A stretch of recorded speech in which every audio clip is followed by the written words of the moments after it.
Assalamualaikum warahmatullahi wabarakatuh. Nama saya Aceh Prismayanto dari Universitas Nasional, Program Studi Sistem Informasi. Video kali ini saya akan menjawab soal UTS, Komunikasi Data dan Jaringan. Yang pertama adalah bagaimana proses komunikasi data dalam jaringan komputer.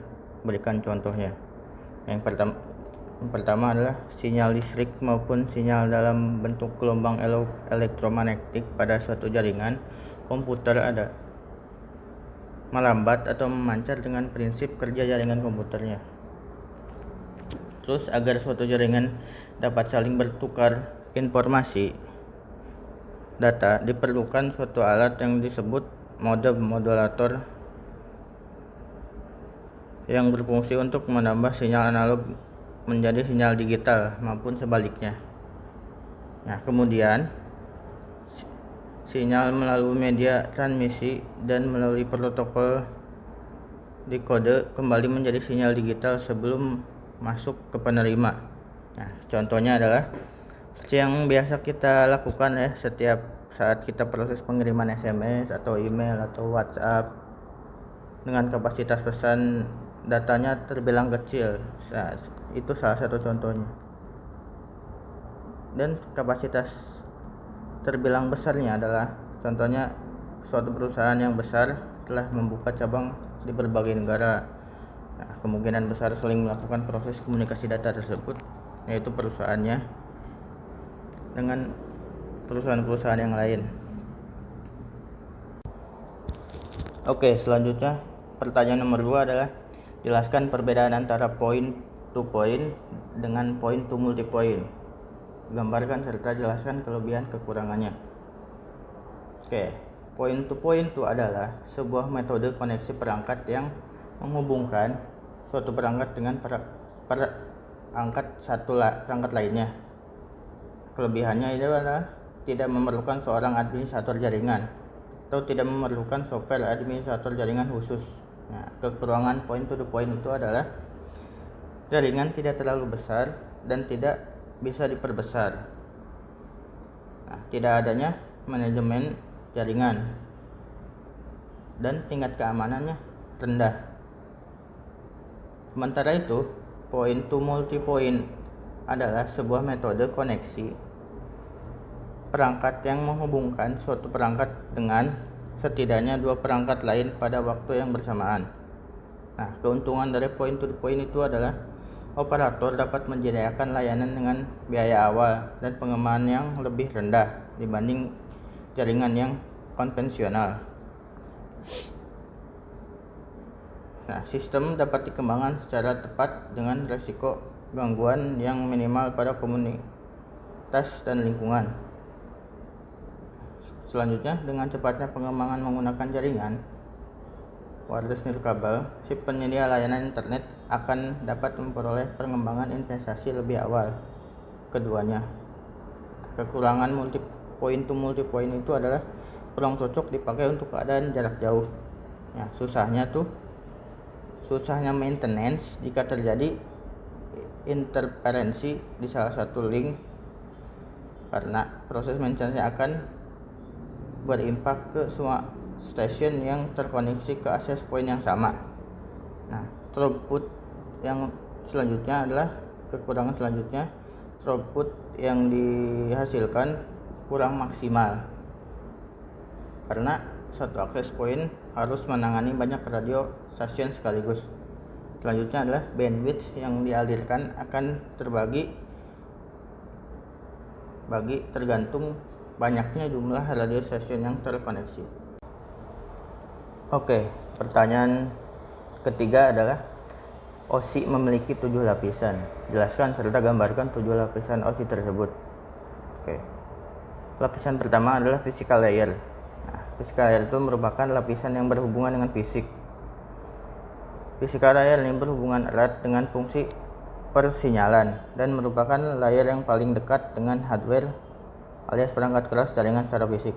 Nah, yang kedua adalah data link layer. Merupakan itu salah satu layer yang penting karena memiliki fungsi sebagai pengoreksi kesalahan, menentukan bagaimana setiap setiap bit data dikelompokkan ke dalam frame. Terus selanjutnya pengalaman perangkat keras menentukan bagaimana sebuah perangkat keras dapat beroperasi.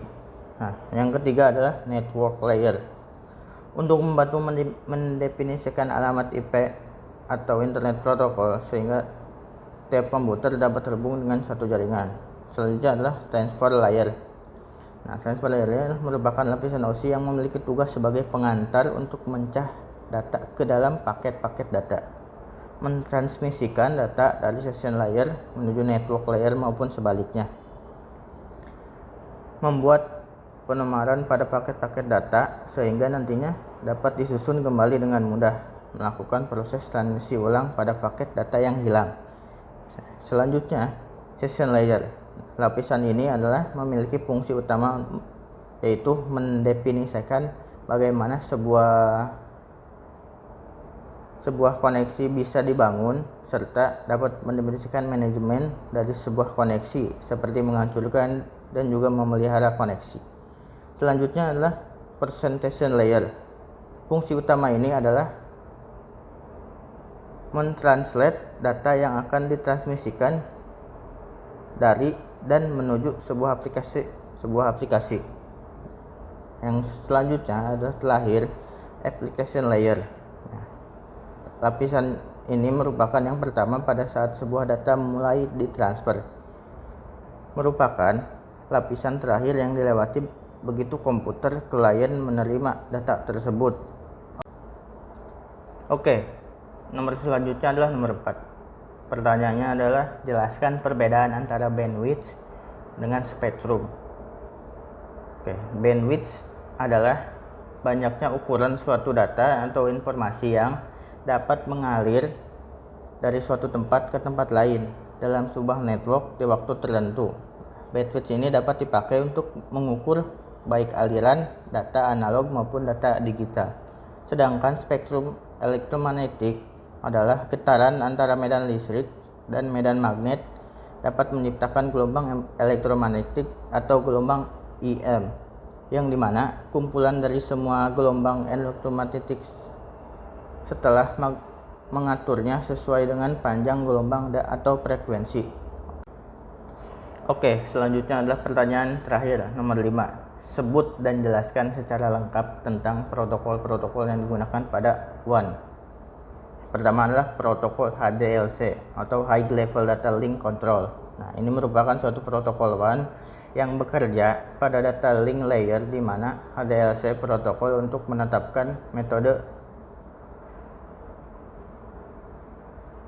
manipulasi paket data pada synchronous serial. Yang kedua adalah point to point. Protokol pada data link yang dapat digunakan untuk komunikasi asynchronous serial maupun synchronous serial. Nah, protokol to point ini dapat melakukan autentikasi atau bersifat multi protokol. Oke, selanjutnya adalah X.25 protokol.